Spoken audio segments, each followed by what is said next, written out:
in the association with the Eastern Conference Finals and a very familiar rivalry. Game 1 of the series is tonight. The Knicks host the Pacers. New York and Indiana are back at it again. It's their 4th meeting in the conference finals, tied for the most between any teams since the round began in 1971. It's their 9th playoff meeting overall. All eyes are on Jalen Brunson. He enters this series with 17 30-point playoff games as a Knick, one shy of tying the great Patrick Ewing for the most in franchise history. Both teams chasing their first finals appearance in the last 25 seasons. New York last made it in 1999, falling to the Spurs. Indiana followed, making it in 2000, then losing to the Lakers. We've got this series fully covered. Reporter Tim Bontemps, analyst Andrea Carter, and still taking our network by storm, Pistons head coach JB Bickerstaff. Tim, I'm going to start with you. What have people around the NBA been telling you about how they view the styles in this series? Well, Christine, as JB knows better than anybody, having coached against both these teams a lot over the past several years, these are two teams that play wildly different styles, and which one is going to be able to control the way the series is played out is probably the one that's going to come out on top. Let's start with the Knicks. They obviously want to play a slower, more deliberate pace. They only play 7, maybe 8 guys in their rotation. Jalen Brunson, the clutch player of the year in the NBA this year, obviously is a guy who's extremely confident in late and close situations. The Knicks have been in them a lot. They were in them a lot in the first round against JB and the Pistons, as well as against the Celtics. But they're a team that isn't going to want to fly up and down and push the pace. The Pacers, on the other hand, that's all they want to do. They play 10, 11 guys. Rick Carlisle goes deep into his bench, even in the playoffs. They're about as successful a team as we've ever seen at playing fast in the playoffs. Tyrese Halliburton is tremendous in the open court. And in this series, Indiana is going to want to get out and run. And which of these teams can have this either be a fast-paced series led by Indiana or a slow, grinded-out one led by the Knicks? That's probably going to be a good way to determine who is on top in the series in the end. JB, Tim just laid out how you know this challenge very well. How can New York force Indiana to slow down and make this a half-court game? Well, I think it's going to let their offense is going to have to dictate the tempo. They have to do a great job of taking care of the basketball, working the clock late. They can't be one of those teams that's coming down and taking quick shots. And then they got to do a great job of crashing the offensive boards, which is their identity. Because if they're crashing the boards, then Indiana can't leak out and get out in transition and create those easy opportunities because they have to account for guys like Josh Hart and those guys and Bridges who are attacking the old glass. All right, Dre, we already know that there will be plenty of talk about the guards in this series. I want to get your thoughts on the post players. You got Cat and OG for the Knicks. Indiana has Miles Turner and Pascal Siakam. Among those 4 guys, who do you have your eye on in this series? Well, it's hard to pick just one because I'm going to be watching all of them, of course. But if I had to pick one, I'm going with OG Anunoby because the other 3 guys that you mentioned, they've been scoring in double figures consistently in their conference semifinals. But when you look at OG Anunoby, he is a monster on the defensive end.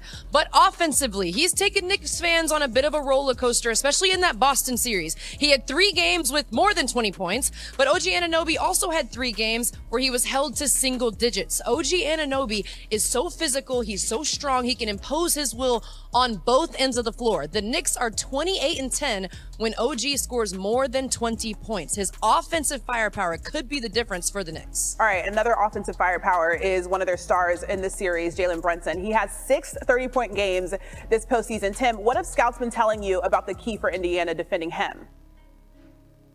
Well, it's trying to slow him down, Christine, in any way possible. And as you mentioned, that's something that really no one's been able to do over the past few years in the playoffs. Jalen Brunson's had one tremendous playoff performance after another, including in last year's Eastern Conference semifinal against the Indiana Pacers. Andrew Nembhard is a terrific defensive guard, one of the better defensive guards in the league. Jalen Brunson was able to get whatever he wanted against him in that series last year before breaking his wrist early in the first quarter of that Game 7 loss. This series, the way this was going to play out, we're going to see a lot of Andrew Nembhard on Jalen Brunson, probably some Aaron Nesmith as well. But if Andrew Nembhard cannot do a better job this year on Jalen Brunson, and Brunson's able to get going in the way he was last year, it's going to make a big challenge for the Pacers that much more difficult. Because if Brunson's going for 30, 40 points a night, that is going to be a huge building block for the Knicks if they want to try to get the 4 wins they need to get back to the NBA Finals. All right, so that's a challenge on the Knicks side. Brunson spoke earlier today on the challenge, what the Halliburton presents for them. He's saying he's very difficult to slow down. JB, what do you think the key is for Tyrese Halliburton to lead Indiana to the finals? Anything early. He needs to do a great job of pushing the ball, creating that tempo like we're talking about. but he's got to pick his spots. And I think that's what he does a great job of, is he has a great feel of when. If he needs to be aggressive early in the game because that's how the defense is playing, he can do that. If he needs to set his teammates up early in the game, he can do that. And then in the fourth quarter, we've seen him take over and make big shots. So he's going to have to play the long game here. It's going to be a 1 through 4 quarter game with him. And he's got to make the adjustment through the game or make the Knicks defense make an adjustment to him. Okay, so Dre, those two guys, Hali and Brunson, they're two of the league's most clutch players. If this series turns into a bunch of close games late, who do you have more confidence in? Why am I getting all the questions where I have to pick welcome. one? Can we make the other guys pick one, Christine? What is going on? This is so tough because they are both phenomenal. I want to make Coach pick one, but since you asked me, I'm going to go with Jalen Brunson because when you talk about games going down to the wire, that is what the Knicks have been involved in for so long. We have seen so many games where Jalen Brunson has to deliver. Tyrese Halliburton is one of my favorite players, and he has had spectacular moments. But as far as consistency goes in close games, Jalen Brunson has been in more of these situations, and he has delivered time after time. He is the clutch player of the year for a reason. He knows how to get into the bodies of guys. He knows how to get to the free throw line. He knows how to knock down shots. He loves that step back with his left. There are so many aspects to his game that I trust, and he's been in those situations more. So because you're making me pick, I'm going Brunson, and I'm done with you for the day. Dre, we just know that women are a little... So let's get our lifelong Knicks fan, Ashley Nicole Moss, in here, and our longtime Pacer great, Roy Hibbert, with his Pacers shirt on there. Ashley, any kind of friendly or I guess maybe unso-friendly bet with Roy on this one? I think we should, Roy, let's make this bet. Whoever comes out of this series victorious has to make a PSA on air that the team that beat them is the superior team. How about that? You good with that? I thought we were going to do like a friendly bet, like a little bit of money exchange hands. Or That's something. not friendly. Money. Gee, look at Roy's getting greedy. All right, let's start with Roy's Pacers in the Eastern Conference Finals for the second straight season. Roy, you dealt with this. You went to back-to-back Eastern Conference Finals a little more than a decade ago. What can the Pacers learn from their trip there last season? For me, it's all about continuing to play with the pace that they do play with and try not to go outside of what they do. You know, I'd say like the last game against the Cavs, it was great ball movement, 26 to 10 assists, at least, 4 to 5 players, like 5 to 6 players who are ball handlers had 3 or more assists on the night. Miles Turner had a 0, but he was doing a lot more of the work on the defensive end. But they're doing a good job of making sure they play with that pace. They move the ball. They play with each other. The next thing they could definitely do is just continue to optimize their bench. Obi Toppin, 20 points in that game 4. Ben Shepherd, he could hit 2 or 3 threes per game. And Ben Mathurin, I think he could be a real dog X-factor player off the bench. He had 19 points in game 2. So they've got to keep moving the ball and just, play with that same sort of energy that they want to play with each other. And they're so unselfish.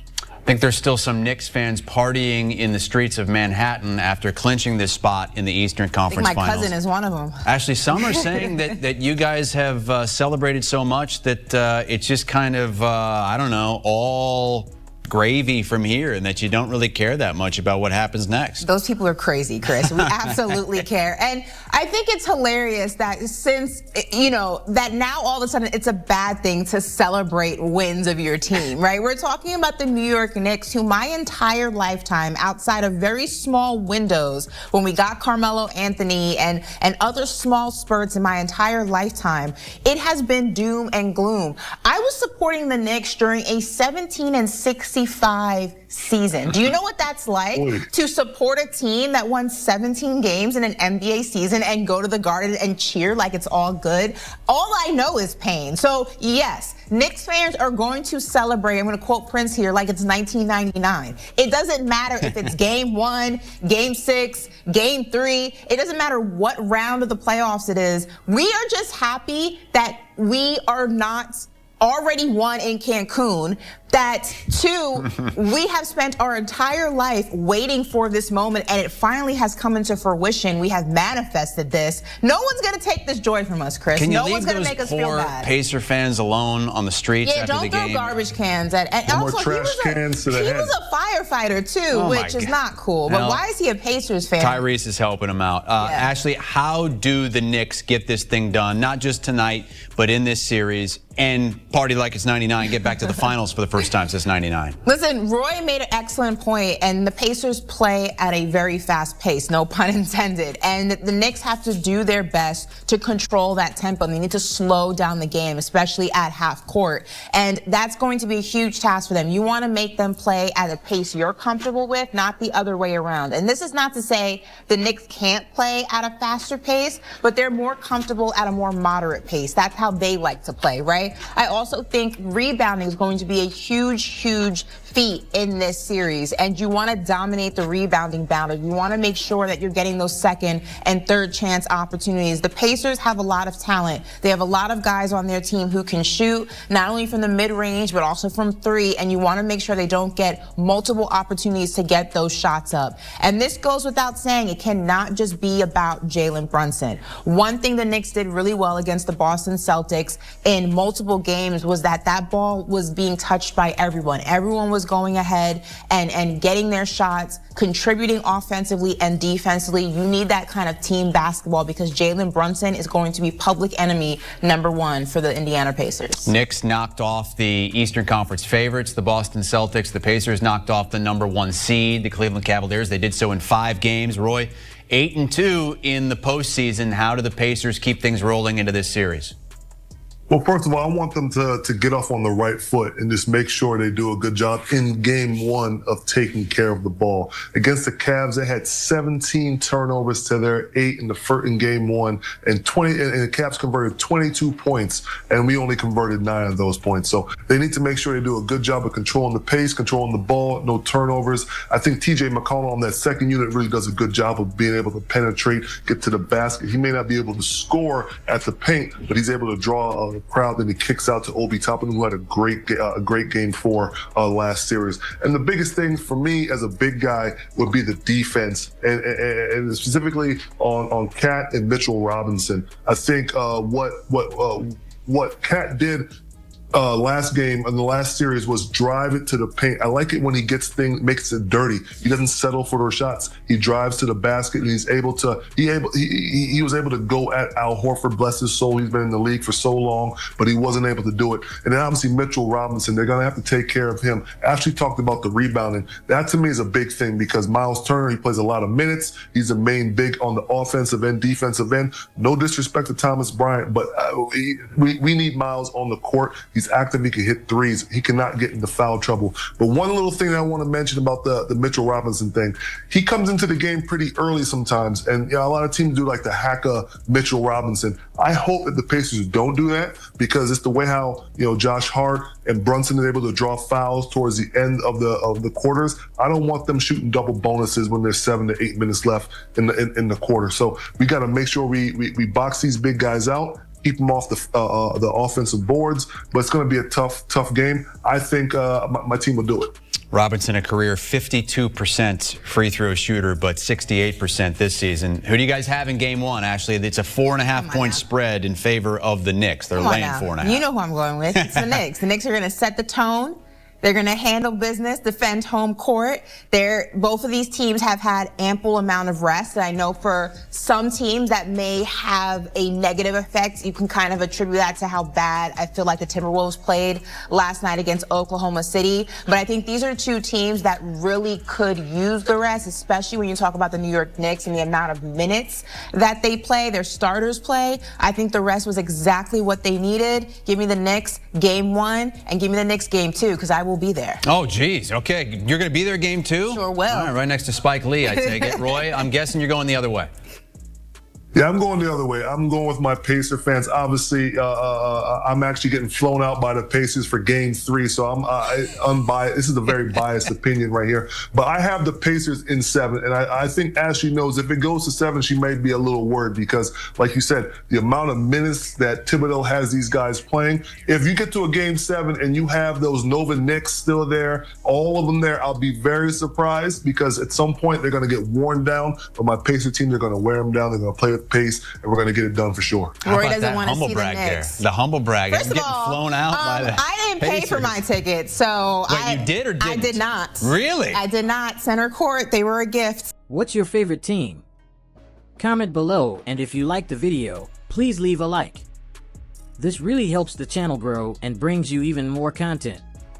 Oh, and if you're not subscribed yet, what are you waiting for?